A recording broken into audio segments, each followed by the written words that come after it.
सुगंधा जर खरी असेल आणि तिच्यावर अन्याय होत असेल तर तो मी होऊ देणार नाही. तेच तुमच्या अंगात शिरलं तर एखादा राक्षस जन्माला घालू की आपण दोघं मिळून. जानकी तू अशीच राहशील ना माझ्या बरोबर? मी जर मध्येच मरून बिरून गेले तर? निवडणूक संपली, खेळ खल्लास. नाही, हात सोडा माझा. असं काय करतेस? नाही म्हटलं ना.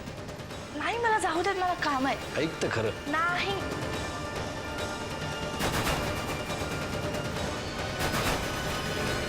जानकी काय झालं? हा, काय झालं तुम्हाला? तू बरी आहेस ना? तुला काय नाही झालं? काही नाही झालं मला. काय होतंय तुम्हाला?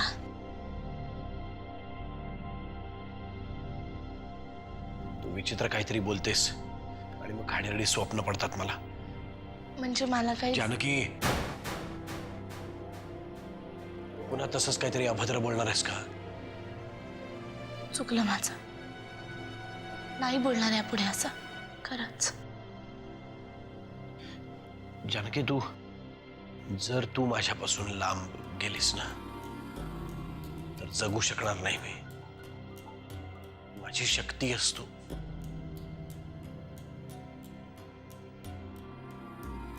आता तुम्ही असं बोलणार आहात का? मग मलाही त्रास होतो.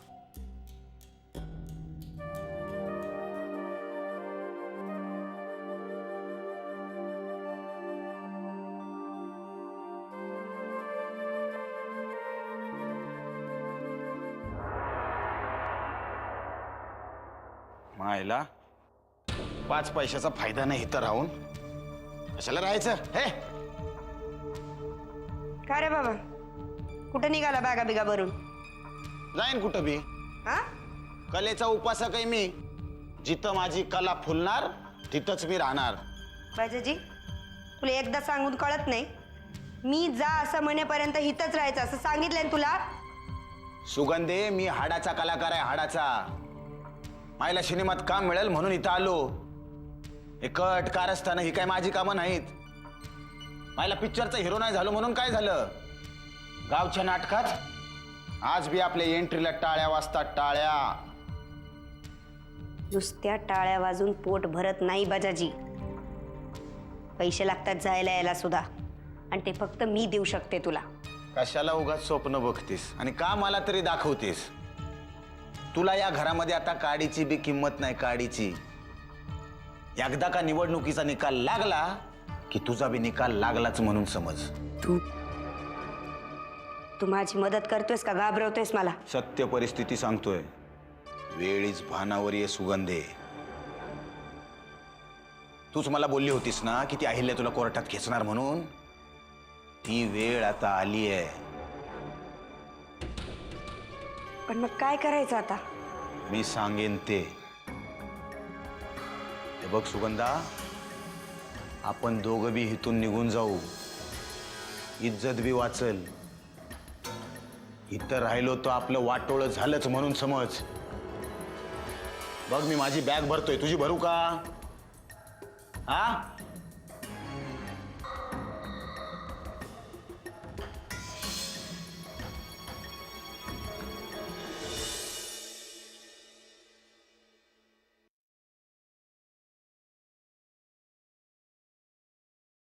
चहा सुद्धा अजून प्याला नाहीत तुम्ही. गार होईल ना तो.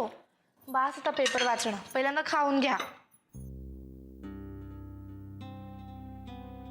बास म्हटलं ना, खाऊन घ्या. हो ग, पण असा निवांत पेपर सुद्धा आता मला वाचायला मिळणार नाही, म्हणून आपलं वाचून घेतोय. Good morning.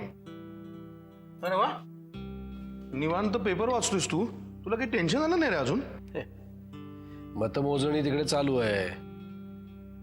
मी टेन्शन घेतल्यामुळे काय होणार आहे? चालू दे आपली तशीच. ग्रेट आहेस तू. वाकनीस कुठे राहिलेत? ते रमावतीला गेलेत इलेक्शन ऑफिसमध्ये. हो. निकाल लागला की लगेच कळवतील मला. बघा ना, चहा सुद्धा थंड झालाय. बहुतेक आज दिवसभर पेपरच वाचत बसणार आहेत निवांतपणे. वाचू दे ग. आता काही दिवसात त्याचं दर्शन सुद्धा होणार नाही आपल्याला, लक्षात ठेव. बसलाय निवांत वाचत तर वाचू दे. दादा, हा जो तुझा पेशन्स आहे ना, हा थोडासा माझ्या बायकोलाही शिकव. का? तिला काय झालंय? काय झालं? आपल्या घराचं छत अजून कोसळलं नाहीये, याबद्दल देवाचे आभार मानतोय मी. अरे किती टेन्शन घेतलंय त्या निकालाचं तिने. तू नाश्ता कर. घ्या. हा.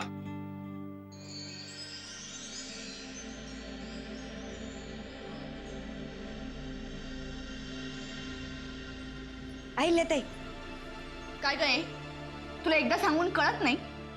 पुन्हा न विचारता आत आलीस? चुकलं.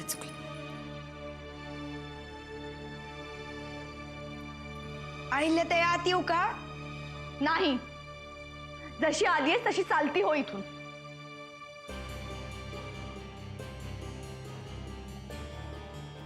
अहिल्याताई, मला माहिती आहे तुम्हाला निवडणुकांचं लई टेन्शन आलंय ना, पण काळजी नका करू. हा, पण अहो म्हणून तर मी आली आहे ना. दही घेऊन आली तुमच्यासाठी. चांगल्या कामाच्या वेळेला हातावर ठेवतात की नाही. एकदा का हे दही हातावर ठेवलं ना की तुम्ही निवडणूक जिंकलाच म्हणून समजा. हे असं हातावर दही टेकवून निवडणुका जिंकता आल्या असत्या ना, तर सगळेच लोक हातावर दयाचे हंडेच्या हंडे घेऊन फिरले असते. तू जा ना ग बाई, का त्रास देतेस मला? बरं, नाही त्रास देत. फक्त एकदा म्हणा बरं, तुम्ही मला माफ केलं म्हणून. तू कोण समजतेस ग स्वतःला? हे बघ, तुझ्या या फालतू गोष्टींकडे लक्ष द्यायला माझ्याकडे अजिबात वेळ नाही. कळलं? तुम्ही काही बी बोला, पण तुम्ही मला माफ केलंय असं म्हणेपर्यंत मी इथनं अजिबात जाणार नाही. धक्के मारून हकलून दिलं तर जाशील? नाही, कारण लवकरच तुझ्यावर तीच वेळ येणार आहे. अहो, असं का बोलता माझ्याशी अहिल्याताई? कारण हे मी नाही, तुझा नवरा बोलत होता. तेच बोलत होते हे सगळं. म्हणे खूप शहाणी झालीये, स्वतःला अतिशहाणी समजते, डोक्यावर बसली. आता तिला मारून टाकली ना तरी मला काहीही फरक पडत नाही. अहो अहिल्याताई, असं काय बोलताय? पुन्हा तेच. तुला एकदा सांगितलेलं कळत नाही? हे सगळं परशू भाऊजी बोलत होते. माझं बोलणं खरं वाटत नसेल तर त्यांनाच जाऊन विचार. आणि सुगंधा, आता तुझा खेळ संपलाय. त्यामुळे जे दही आणलंयस ना, ते स्वतःच्या हातावर टेकव आणि या घराचा शेवटचा निरोप समजून एकदाची निघून जा.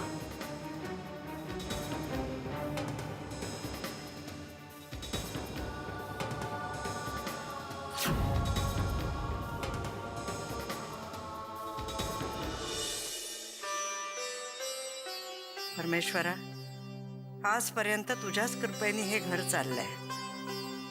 आज माझ्या नरसिंहाच्या दृष्टीने खूप महत्वाचा दिवस आहे. त्याला यश दे आणि यशाबरोबरीने येणाऱ्या जबाबदाऱ्या पार पाडण्यासाठी सामर्थ्य दे. गेले काही दिवस चालू असलेलं दुष्टचक्र आता संपू दे. नरसिंहाचा विजय, जानकी आणि अमृताचं बाळणपण, सुमित्राचा संसार सगळं आता व्यवस्थित मार्गी लागू दे. एकदा काय सगळं पार पडलं की खुशाल मला तुझ्याकडे बोलावून घे. अगदी हसत हसत येईन मी.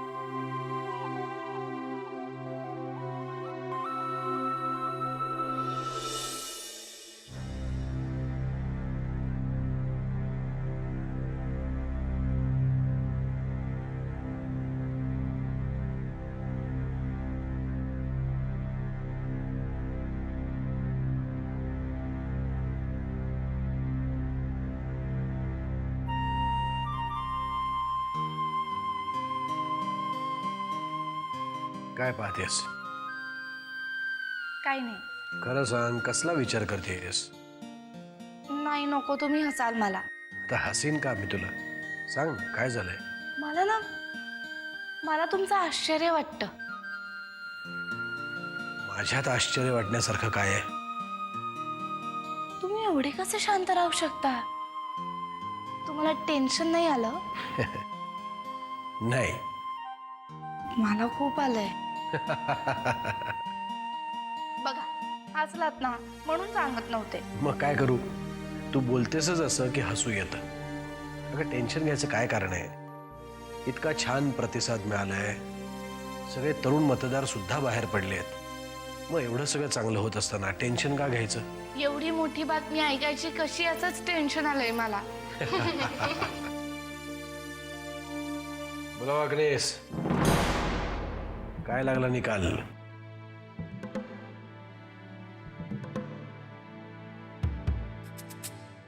काय झालंय वागणेस काका? सांगा ना, काय लागलाय निकाल? अभिनंदन साहेब, तुम्ही भरघोस मतांनी निवडून आलात.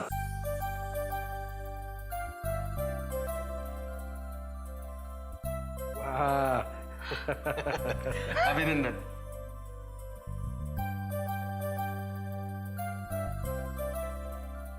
आत्याबाई, आत्याबाई, अमृता, लवकर या. ये लवकर ये. काय झालं? आत्याबाई, हे निवडून आले. काय? अरे वा वा वा. कॉंग्रॅच्युलेशन्स. थँक्यू बाळा. We are proud of you.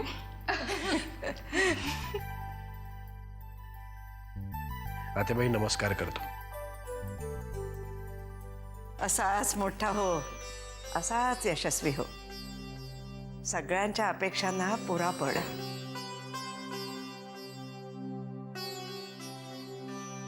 आतेबाई तुझा आशीर्वाद असेल ना, आकाशाला सुद्धा गवसणी घालीन मी. अरे माझे आशीर्वाद तर कायमच तुझ्या बरोबर आहेत. हा विजय माझा एकट्याचा नाही आतेबाई. माझे सगळे कुटुंबीय, माझे कार्यकर्ते, वाकणीस या सगळ्यांचा मिळून हा विजय आहे.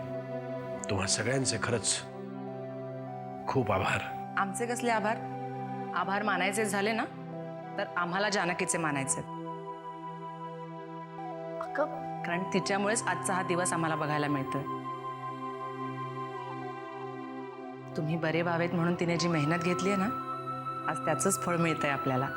काहीतरी काय बोलतीये? मी काही नाही केलंय.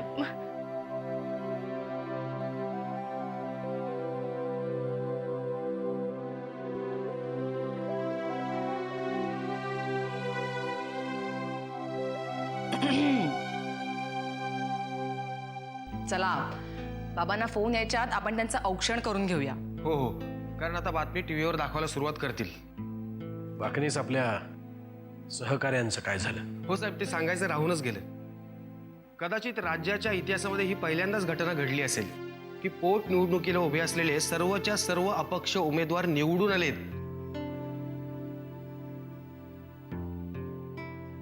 काय? हो, आपले 10चे 10 सहकारी निवडून आलेत. वाकणीस ही सगळ्यात जास्त आनंदाची बातमी आहे. माझ्या विजयापेक्षाही साहेब, या यशाबद्दल तुमचं खूप अभिनंदन. तुमचंही अभिनंदन वाकणीस. थँक्यू साहेब. जानकी, आता चला पटकन औक्षण करून घेऊया बरं. हं? चल. आत्याबाई, हा. वाकणीस काका, सगळे उमेदवार निवडून आले म्हणजे अहिल्याताई?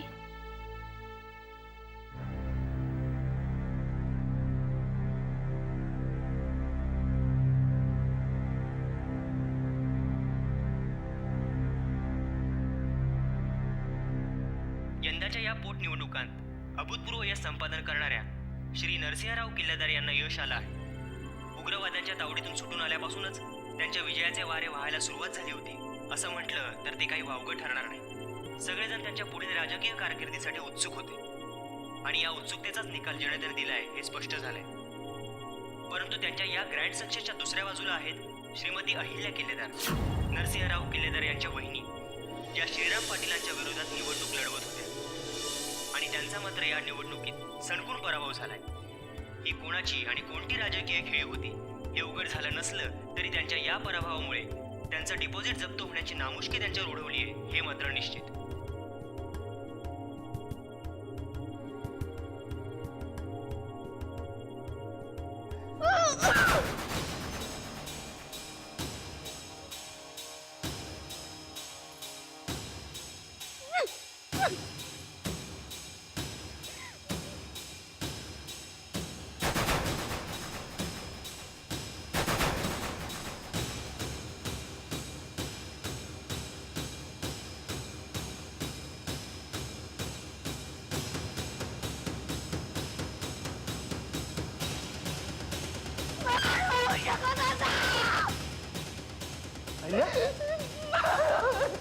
काय चाललंय?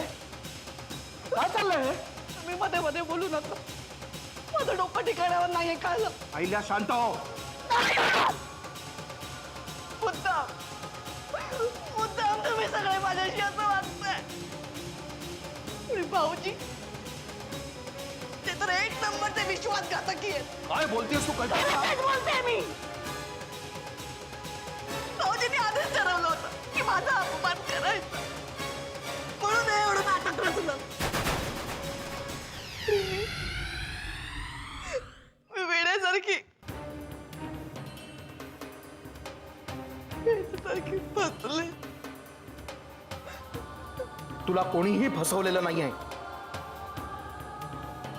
दादा काय अपप्रचार करत नव्हता फिरत तुझा. अहिल्या, हे सगळं लोकांचं मत आहे आणि त्यांचं जे मत आहे ना त्याला आपण मान्यता दिलीच पाहिजे. पण दरवेळी माझ्यावरच अशी अपमानाची वेळ काय येते? काय केलंय मी असं सांगा.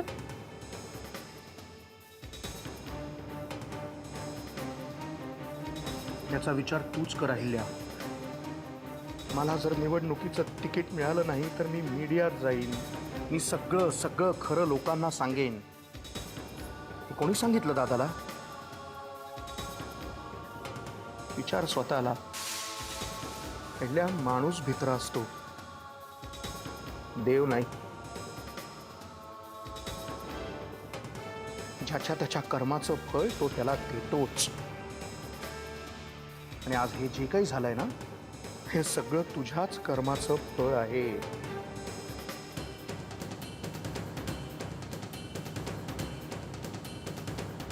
आता शांत हो आणि आता तरी जी परिस्थिती आहे ती स्वीकारायला शिक.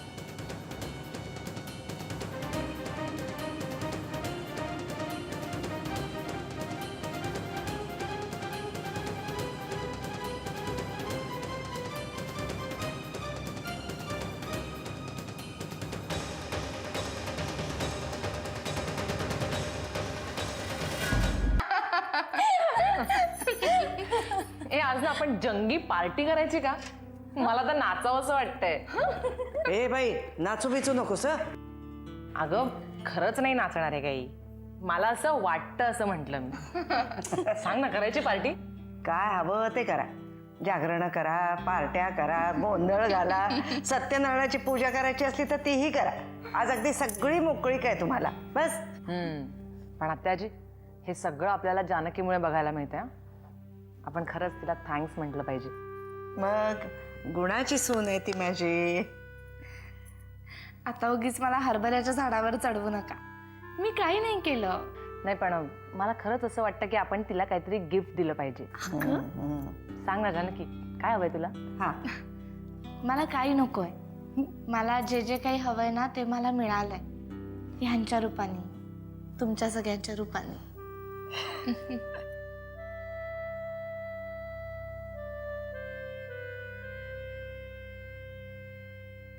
हो साहेब, हो हो हो. धन्यवाद धन्यवाद. हो, सांगतो हो.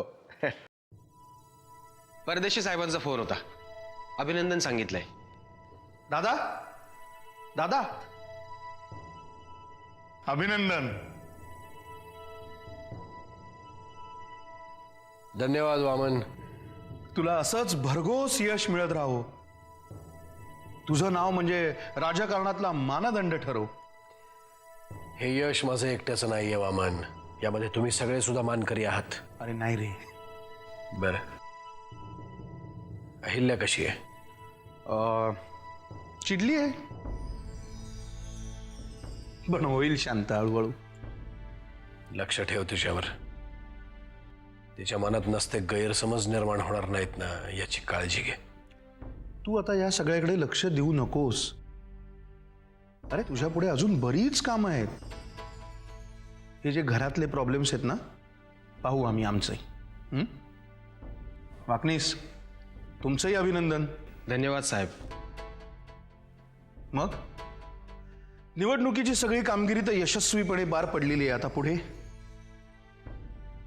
थेट मंत्रालयावर तेच तर ठरवायचं आहे.